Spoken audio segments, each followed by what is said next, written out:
Bendiciones, ¿cómo están? Como todo día viernes, este es el horario en donde nos reunimos para aprender en profundidad de la palabra de Dios.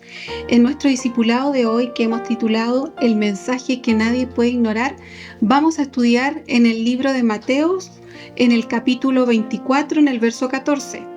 Y dice así: y será predicado este evangelio del reino en todo el mundo para testimonio a todas las naciones, y entonces vendrá el fin. Hay una tarea que está inconclusa, hay una tarea que condiciona que llegue el fin, y en esa tarea tú y yo podemos ser parte. Quédate en este discipulado y descubramos de forma conjunta cómo podemos ser parte de esta gran misión. Vemos que este verso está introducido dentro de todo lo que fue el mensaje profético del Señor, hablando de la destrucción del templo, del tiempo del fin y de su venida. Y vemos que una de las señales que el Señor plasmó para el tiempo del fin es que su evangelio sería predicado en todas las naciones. Quiero partir tomando esta palabra que dice y será predicado. Esta palabra predicado también, si no, la buscamos en el original, quiere decir pregonar. El pregonar era una función de los heraldos. Los heraldos eran asignados por un reino y eran asignados a proclamar una noticia que no era la noticia de ellos, sino que era la noticia del reino. Ellos no le podían agregar a este mensaje, no le podían quitar el mensaje, tenían que ser fieles para transmitir lo que ellos tenían que comunicar donde quiera que fuesen enviados. Entonces vemos que es una urgencia el predicar el evangelio del reino en todo el mundo. Es una urgencia. Y es una urgencia que nace en el corazón de Dios. Mira, dice que Jesús vincula la predicación global con el cumplimiento del propósito final. Nosotros entendemos que Dios es un Dios que Él opera con propósitos eternos. Él dice: yo haré todo lo que deseo, mi palabra se cumplirá. Eso lo puedes encontrar en Isaías 46, 9, 11. Yo lo estoy diciendo con mis propias palabras, pero en el fondo del mensaje es que la voluntad de Dios se tiene que cumplir. Él ha establecido los tiempos, Él ha establecido las estaciones, Él ha establecido que tenemos un inicio, pero que también tenemos un término. Entonces, vemos que el Señor vincula la predicación global ya no solamente de forma local, sino que a nivel mundial. Él lo vincula con el cumplimiento de su propósito final. El evangelio no es para unos pocos. El evangelio es para todas las naciones.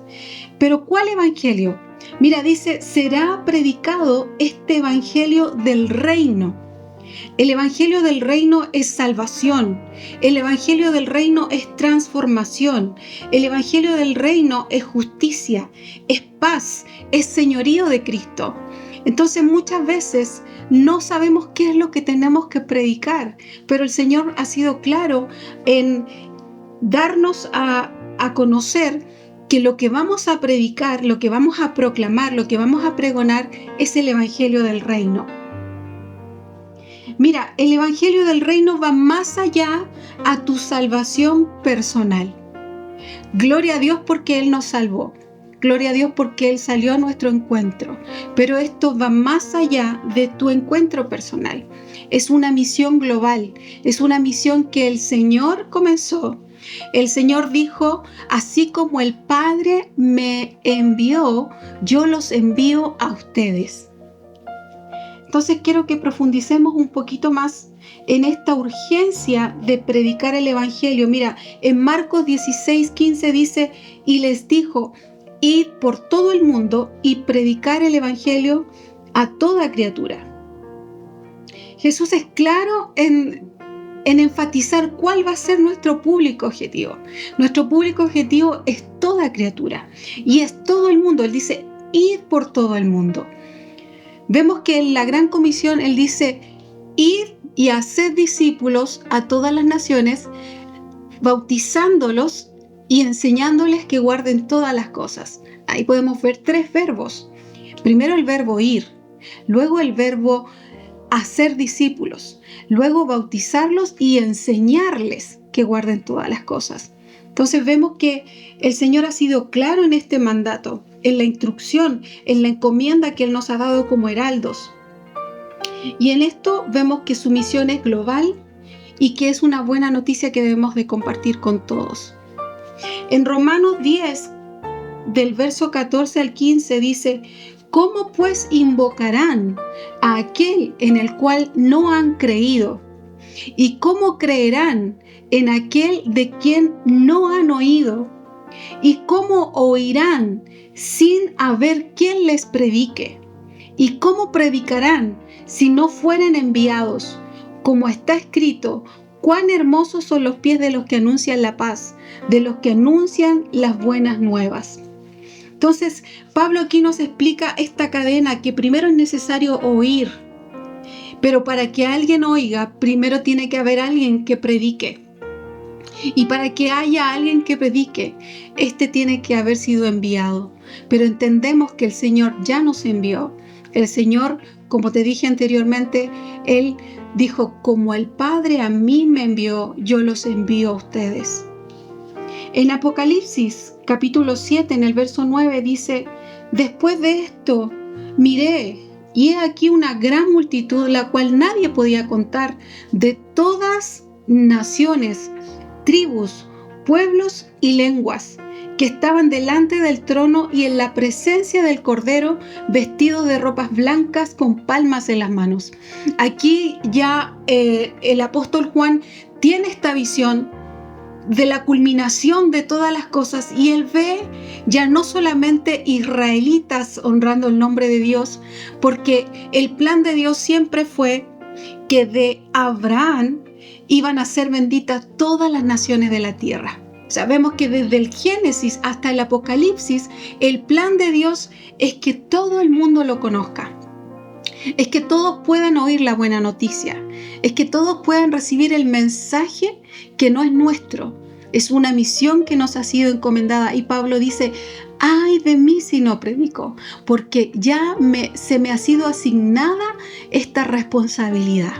Entonces es importante en este discipulado que podamos ir descubriendo cuál es nuestra función, cuál es nuestra responsabilidad y cuál es la urgencia que Dios tiene de que nosotros como hijos de Dios nos podamos involucrar en esta misión.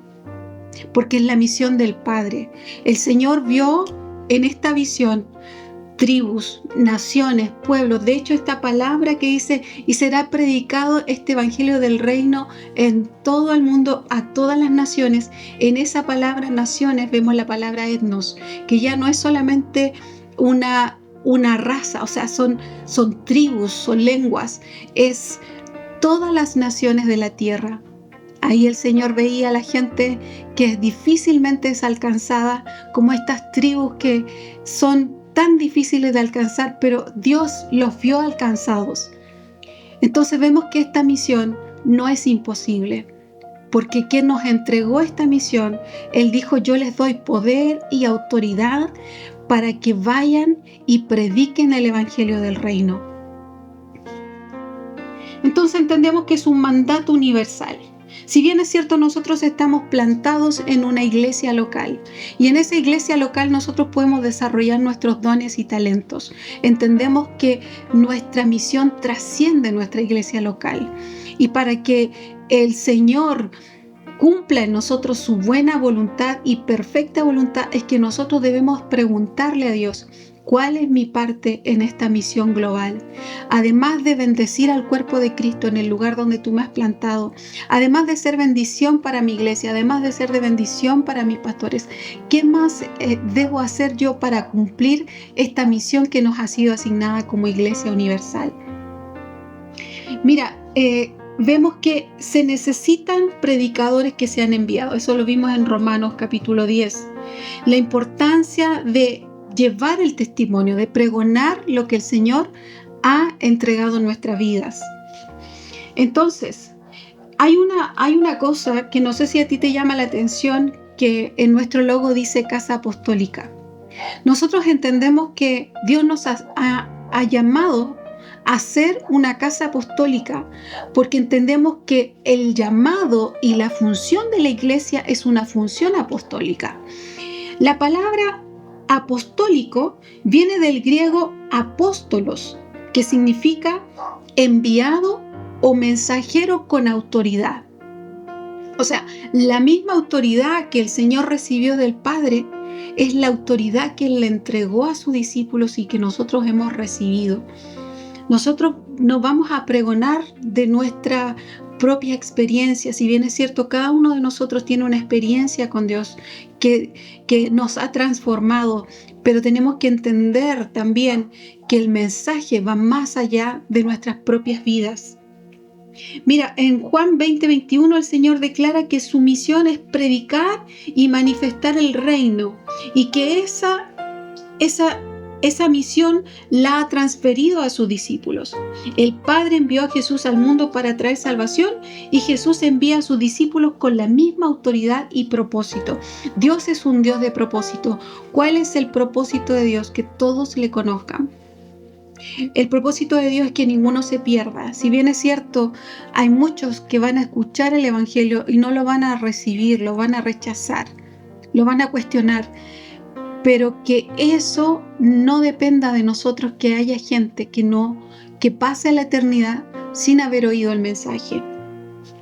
Este es un envío apostólico porque implica, refiriéndonos a la iglesia, implica una misión, implica una autoridad asignada e implica una responsabilidad de proclamar el Evangelio. Por eso es importante que entendamos que la iglesia del Señor es una iglesia apostólica. Es una misión que hemos recibido directamente de Dios. No es opcional. Es parte de la misión que el Padre dio a Jesús y nosotros somos llamados a cumplir esa misión. Mira, el libro de los Hechos es como que terminara en punto suspensivo, porque ese libro de los Hechos no ha terminado. Tú y yo, que somos parte de la iglesia del Señor, somos enviados con ese mismo poder y esa misma autoridad para manifestar el reino de Dios en todas partes. Esta parte, donde dice: y será predicado el evangelio del reino en todo el mundo. Esta palabra mundo tiene que ver con el mundo habitado. O sea, donde hay habitantes, el evangelio tiene que llegar. Entonces, nosotros debemos entender que nuestro llamado es la continuidad del ministerio de Cristo. El Señor Jesús nos dijo: yo no los he dejado huérfanos. He enviado mi espíritu sobre ustedes para que sean testigos. O sea, si por algún motivo recibimos el Espíritu Santo, si por algún motivo recibimos el dunamis, la dinamita de Dios, el poder del Espíritu Santo, es precisamente para poder ser testigos. Y esta palabra testigos viene de la palabra mártir. O sea, cuando en estos textos el Señor hablaba de ser testigos, era de estar dispuestos a dar nuestra vida por el reino, porque el reino lo vale. Nosotros debemos vestirnos, como hablábamos en discipulados anteriores, de una mentalidad distinta. Ya salir del área del confort, ya salir del área de la quietud, de buscar nuestro propio beneficio, de buscar nuestra propia bendición. Si bien es cierto, Dios es un Padre que se deleita en hacernos bien, pero es tiempo que crezcamos como iglesia. Es tiempo que nosotros nos pongamos a disposición del Padre para cumplir con su misión, para cumplir con la asignación que Él nos ha entregado como iglesia, de que todo el mundo le conozca. Esta misión en primera instancia fue entregada a Israel a través de Abraham, pero no quedó ahí. El Señor, a través de los profetas, a través de Isaías, Él también se iba adelantando de que la mano de Dios quería alcanzar a todas las naciones, a Etiopía, a todas las naciones que nosotros conocemos. Pero ¿a quiénes va a usar el Señor? El Señor dice: hermosos son los pies de los que anuncian la paz. Entonces yo quiero animarte como iglesia, si en ti nunca ha estado el deseo de pregonar el Evangelio, parte en tu Jerusalén. Ve rompiendo tus propios paradigmas. Es tiempo de que rompamos nuestros paradigmas de predicar en nuestra Jerusalén, en nuestro espacio más cercano, pero que también vayamos avanzando, porque el reino, como todo reino, es llamado a establecerse, pero también a expandirse. Tú no sabes las cosas que Dios tiene planeadas para ti. El Señor Jesús en su palabra dice: pídeme y te daré por herencia las naciones y los confines de la tierra.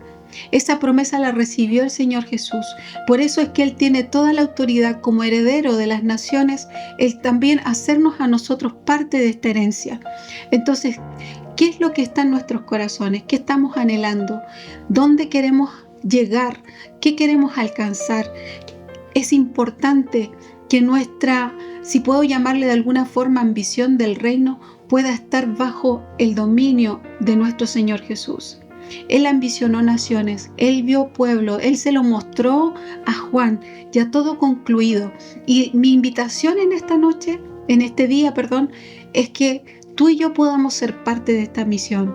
Donde quiera que Dios nos envíe, estar dispuestos. Mira, si vamos a buscar el rostro del Señor, que seamos como esa iglesia de Antioquía, que dice que mientras ellos oraban, el Espíritu Santo mismo dijo: apártenme a Bernabé y a Saulo, a Pablo, para el ministerio que yo los he llamado. Y vemos así que Pablo y Bernabé, siendo tremendos maestros, siendo pilares de la iglesia en Antioquía, ellos fueron apartados por el Espíritu Santo, porque la misión sigue siendo ir. Entonces, el anhelo de nuestro corazón es que tú puedas entender en tu espíritu que la misión sigue siendo la misma, porque el tiempo del fin se acerca, pero para que todas las cosas lleguen a su término, nosotros como iglesia debemos hacer nuestra parte. Mira, las características del envío apostólico son las siguientes. Es un envío misionero porque tiene un alcance más allá de nuestra comunidad local. Dice que de hacer el bien no nos olvidemos y que el Señor da favor con nuestras localidades, con nuestras comunidades, pero nuestro llamado es apostólico. Tenemos que trascender nuestras propias fronteras, tenemos que trascender nuestras propias limitaciones. También es la característica de este envío apostólico es que hemos sido empoderados por Cristo, porque no dependemos de nuestra fuerza humana, sino que dependemos de la fuerza que da el Espíritu Santo. Hemos recibido el poder y la autoridad para hollar serpientes, escorpiones y toda fuerza del maligno. ¿Pero para qué? Para llevar el evangelio del reino.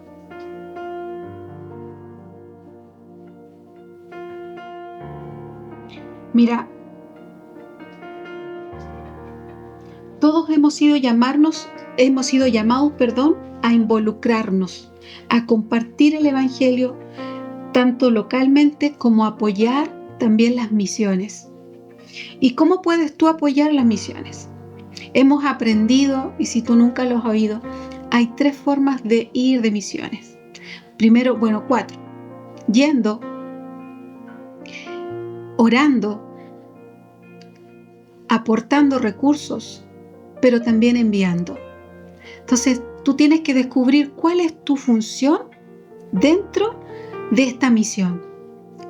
Tal vez tú, por tus responsabilidades, no vas a poder ir, pero sí puedes orar, sí puedes ofrendar para las misiones. Si tú eres un pastor de iglesia, tú puedes enviar gente, porque todas las funciones son necesarias. Entonces es importante que nosotros con el Señor veamos en qué parte de la misión, en qué parte del cuerpo Dios quiere ubicarnos. Tenemos que vencer los obstáculos. Por ejemplo, el miedo al rechazo. El Señor le dijo a Jeremías: si te cansaste con los de a pie, ¿cómo vas a correr con los que van a caballo? Hay culturas que a lo mejor son más difíciles de alcanzar y de entender, pero tenemos que entender que el que nos habilita es el Señor. Primero corremos con los de pie. Primero corremos con quienes conocemos. Pero por eso te digo, es tan importante que nosotros podamos vencer esas barreras en nuestra Jerusalén, pero no detenernos ahí. También tenemos que superar la falta de preparación, porque muchas veces la iglesia del Señor falla porque desconoce lo que son las misiones, desconoce la misión de Dios. ¿Y cómo puedes tú remar para el mismo lado que está remando Dios si tú desconoces los planes y los propósitos de Dios? Entonces es importante que podamos aprender de misiones, aprender de lo que Dios está haciendo en todo el mundo, porque nuestro Dios es un Dios que tiene los brazos abiertos para todo el mundo. También es importante vencer la rutina y aún más la comodidad. ¿Sabes que hay muchos que no se mueven porque están anclados por sus propios compromisos, por sus propias vidas? Pero el Señor dice que el que pone la mano en el arado y que mira hacia atrás no es digno de Él. Entonces es importante obedecer al llamado, es importante estar como el profeta Isaías y decir, cuando el Señor dice, ¿a quién enviaré? ¿Y quién irá por nosotros? Isaías estuvo dispuesto a decir, heme aquí, envíame a mí. Él no era el más capaz. De hecho, él consideraba que tenía labios inmundos. Pero al momento en que él se determina, el Señor lo santifica y lo prepara. Entonces, ¿qué Dios necesita de nosotros? Que podamos tener un corazón dispuesto. Esto no se trata del que tiene más inteligencia. Esto no se trata del que tiene más capacidades, sino que se trata de tener un corazón dispuesto para cumplir con la misión de Dios. Necesitamos tener un compromiso personal. Necesitamos entender que esto es una carga. Es una carga en el sentido de que tenemos que hacernos cargo. Tenemos que verlo no como algo lejano, sino que entender que es una responsabilidad que hemos recibido y de la cual el Señor también nos va a pedir cuenta como iglesia de este siglo, de esta temporada. Si no te has dado cuenta, nosotros somos la iglesia que vamos a ver el retorno de nuestro Señor. Entonces tenemos una responsabilidad de ser esa iglesia que es erguida, porque la salvación de nosotros está más cerca que cuando los primeros creyentes, los primeros cristianos creyeron. Entonces tenemos que estar a la altura de nuestro llamado. Es un llamado santo, es un llamado que Pablo decía, yo no corro como a la aventura, sino que corro sabiendo y prosigo a la meta, al premio del supremo llamamiento. Pablo lo entendía muy claramente y quiera el Señor que nuestro espíritu esté en la misma disposición de cumplir con la misión que Él nos ha encomendado. Mira, Israel, como te dije, fue un agente de la misión. Dios escoge a Abraham y le dice que en él van a ser benditas todas las familias de la tierra. Pero también Él va escogiendo distintas personas para que el Evangelio llegue. Israel fue apartado con este propósito de que Dios les depositara la palabra, les depositara las promesas. Pero hay muchas promesas que se verían en el cumplimiento más adelante. Ellos recibieron la palabra, pero ellos tenían la responsabilidad como un pueblo especial para Dios, de también ellos alcanzar a otros. El Evangelio nunca se ha tratado de ser como somos nosotros y los demás, da lo mismo. El Evangelio siempre ha sido, tú eres bendecido, pero para bendecir. Tú eres alcanzado para alcanzar a otros. Y vemos así que todas las promesas se cumplieron. Israel fue el agente de esta misión, pero el Señor no se limitó a Israel. Él le dijo claramente a Abraham, en ti serán benditas todas las familias de la tierra. Y esto yo no me canso de insistirlo porque es el fundamento de las misiones. Muchas veces pensamos que, si bien es cierto, el término misiones es un término que fue creado por los cristianos, pero está escrito en toda la Escritura. Como te dije anteriormente, desde Génesis hasta Apocalipsis. Vemos el mandato implícito de las misiones en Salmo. Por ejemplo, el Salmo 96:3 dice: contad entre las naciones su gloria y entre todos los pueblos sus maravillas. Isaías 56 del 6 al 7 dice: Dios recibe extranjeros que buscan al Señor, anticipando la inclusión de los gentiles en la adoración a Dios. El libro de Jonás. Jonás es enviado a una de las ciudades más pecadoras que puedan haber existido, pero ese es un ejemplo claro de que Dios no solamente quería alcanzar a Israel, sino que estaba preocupado de esta ciudad para traer arrepentimiento y para traer salvación. Si bien es cierto, Israel se centró en sí mismo, ya en el Antiguo Testamento tenemos esta visión de Dios universal. Que no nos pase como Israel, que no fallemos en esa bendición que el Señor nos entregó de ser bendición a todas las familias de la tierra. Mira, ¿cuál es la dimensión espiritual de este llamado? Es la dimensión del reino, porque dice que debemos pregonar el evangelio del reino. El reino de Dios actúa primero en el corazón. Dice, el reino de Dios está dentro de vosotros. Eso lo dice el Señor en Lucas capítulo 17, verso 21. Pero también en Mateo del capítulo 5 al 7, el Señor nos da la enseñanza de cómo es este reino, a través de las enseñanzas del Sermón del Monte. Entonces, este reino no es como los reinos de este mundo. El reino de Dios es distinto. El reino de Dios te dice, bienaventurados los que lloran, porque ellos recibirán consolación. Bienaventurados son ustedes cuando digan toda clase de males mintiendo. Entonces, nosotros debemos tomar la mentalidad del reino de Dios, saber de que nosotros como ciudadanos del reino tenemos una ciudadanía que está en los cielos y que el Señor es fiel en cumplir todas sus promesas. El Señor prometió en la primera venida, Él prometió que iba a venir, todas las profecías se cumplieron. Ahora nosotros aguardamos la segunda venida del Señor, y así como se cumplió todo en su primera venida, también vamos a ver el cumplimiento en su segunda venida. Además de esta dimensión personal, también tenemos esta dimensión comunitaria. Mira, el reino se manifiesta a través de la justicia.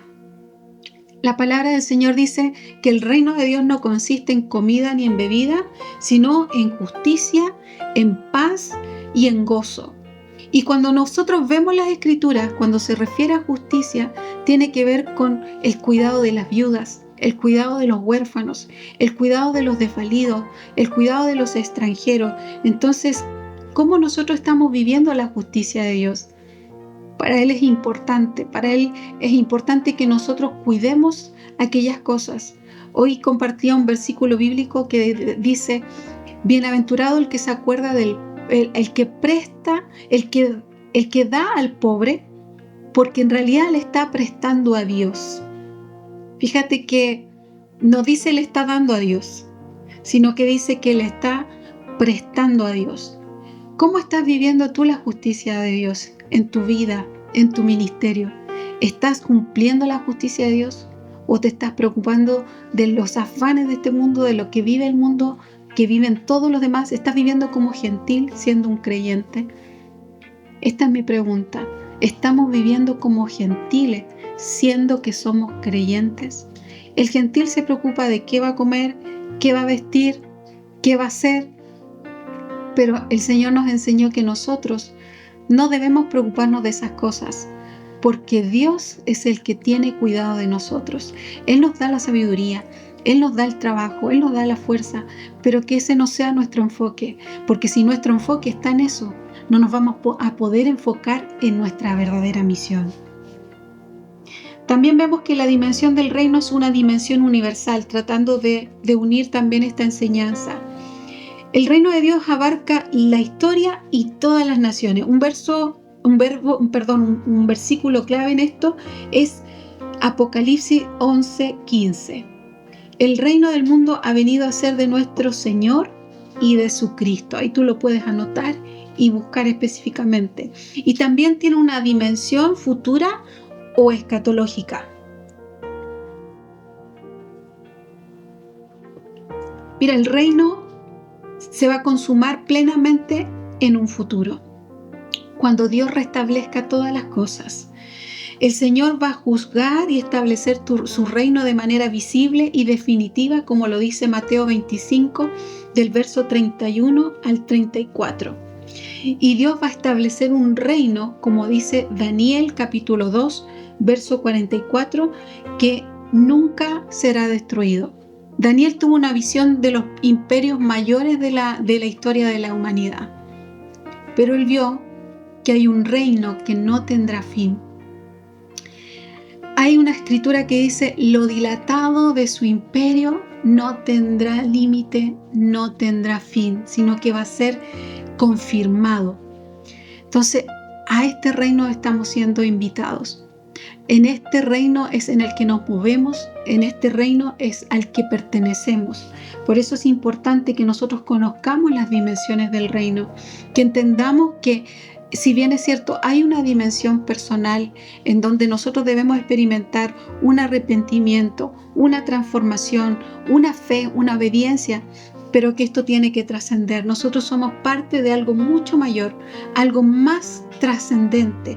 Por eso te invito en este discipulado a considerar cuál es la parte tuya en esta misión de Dios. Dios ya lo vio. Nosotros también podemos verlo por la fe a través de este verso de Apocalipsis. Yo quiero llegar a ese día y saber que fui parte del cumplimiento de esa promesa. Dios dice que nosotros somos colaboradores de Él. Y mi invitación es a ser un colaborador del reino. Es a ser de estos que recogen, de estos que van por el avance, por el establecimiento, no solo por el establecimiento, sino por la expansión del reino. Así como Carlos Alejandro Magno y todos estos emperadores tenían tremendos imperios, nosotros somos llamados a expandir el imperio de Jesucristo, porque Él es el único que es Rey de Reyes y Señor de Señores. Él no fue como ningún emperador de este mundo. Él vino a servir y no a ser servido. Él nos dejó ejemplo. Él nos enseñó a nosotros. Y nosotros somos llamados a seguir sus pisadas, a seguir su ejemplo, a entregar nuestra vida por el Evangelio, por el reino de Dios.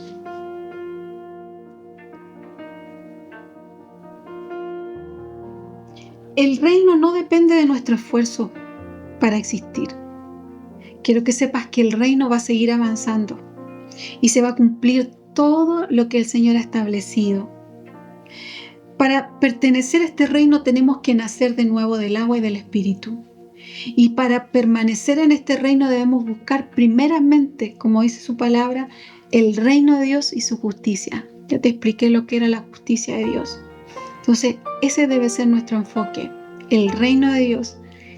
Este rey que viene y que vuelve a reinar y que espera que nosotros estemos preparándonos como iglesia con nuestras lámparas encendidas. El reino no es un concepto abstracto. El Señor quiso darnos a entender en parte lo que era el reino de Dios. Tal vez nosotros estamos limitados en muchas cosas y Él ocupó cosas que ya existían en ese tiempo. Ocupó la imagen del reino. Tal vez nosotros ahora en la actualidad nos cuesta un poco más entender lo que es un reino. Pero yo te invito a involucrarte en lo que es el reino, porque es predicar el evangelio del reino.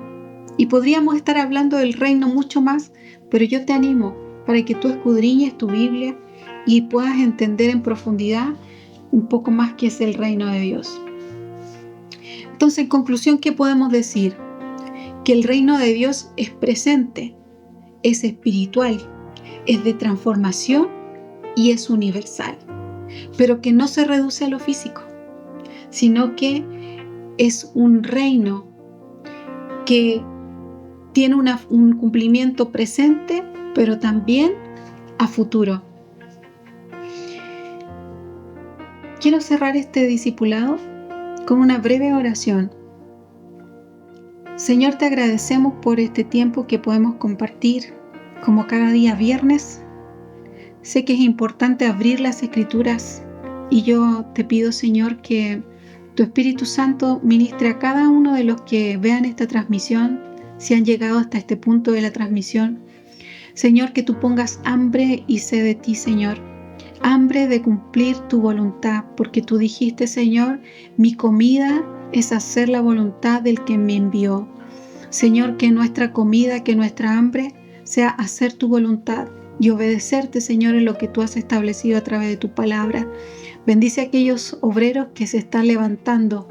Señor, llamamos por más obreros que se unan, Señor, a las labores, porque la mies es mucha y los campos están blancos y están listos para ser cosechados.